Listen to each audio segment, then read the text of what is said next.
This is Baggies View. Coming up, Stephen Reid on his Albion future and Chris Lepkowski's end of season review.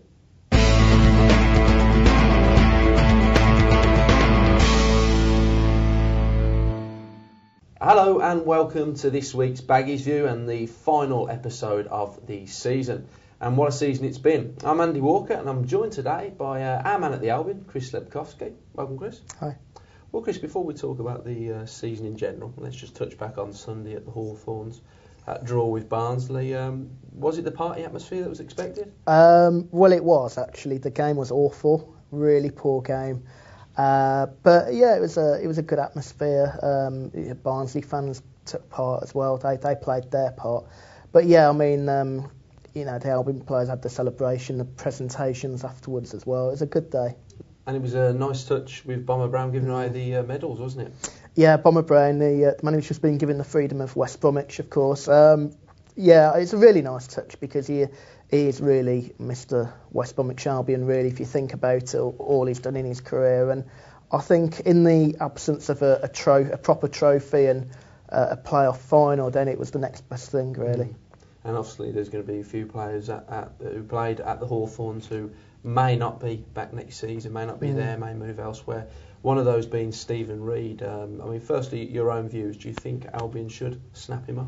I think they should. I think they will. The only hurdle might be if another club was to come in and pitch for him. But, Albion, he likes it at West Brom. He's said that a few times now. He's very popular around the club and he seems to like the club. I think he was actually very surprised how big the club is. He never really had any kind of experience of what the Hawthorns was like, what the setup was like, and he's been really impressed and taken aback by it all. Well, we had the chance to catch up with the man himself following that draw against Barnsley, and here is Stephen Reid on his Albion future. Nothing's been said at the minute. That's the loan's ended now, and it'll be back to Blackburn next season. It's probably looking like they'll be moving on, and future's a bit up in the air, but looking forward to the summer and whatever that brings. Nothing's been said at all, so it's looking pretty likely that I will be moving on. But like I say, I'm looking forward to the summer. Hopefully get a decent break now. Last few years have been pretty much taken up by rehab with me, injuries and that. So I'm looking forward to a complete break and obviously a bit of excitement and wondering.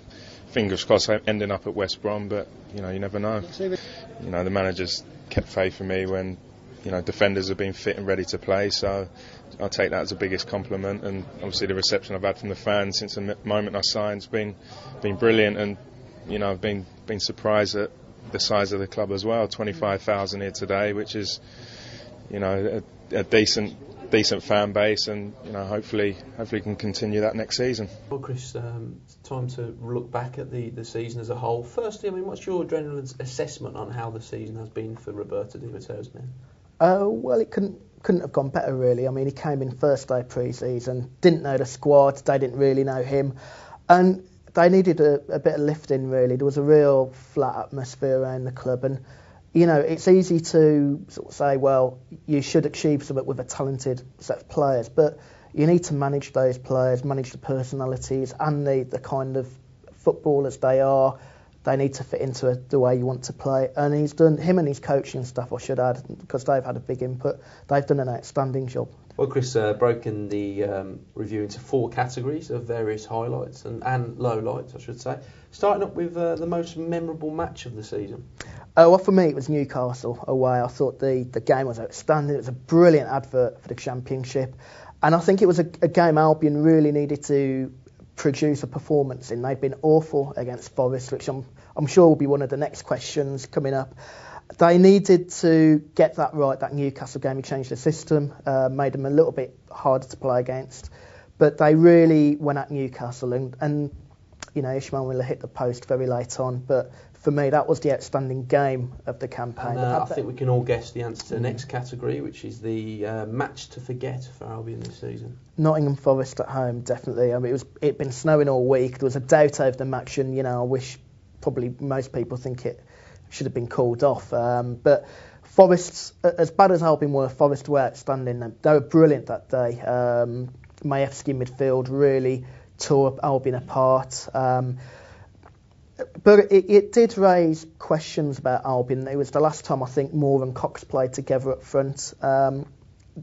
It didn't really convince us that it was a team capable of going on to win promotion. And next one is Albion's goal of the season. Goal of the season, yeah. I would say definitely Robert Collins against Sheffield Wednesday is a crucial goal where it was in the campaign. And he'd scored one around the same time, a very similar one. And it was just the power and the from long range. He curled it into the top corner. There are a few you could have had. Chris Woods against Doncaster earlier this year. Brilliant bit of individual skill. And of course, Chris Brunt against Middlesbrough from 40 yards. But for me, Robert Collins was easily the best. Okay, and the next category again, I think we might be able to guess the answer to this, but Albion's player of the season, in your opinion? Oh, tough one. Graham Dorrans, maybe. I was watching the BBC programme at the Football League, and Steve Claridge named his best team, and I couldn't believe he didn't put Graham Dorrans in.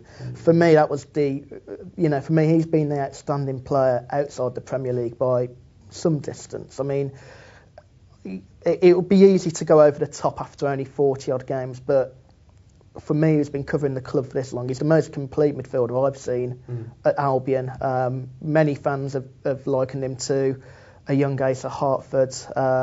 Whether that's the case, I don't know, I'm too young, but clearly the boy can do everything. He's got no noticeable weaknesses. He's going to get better.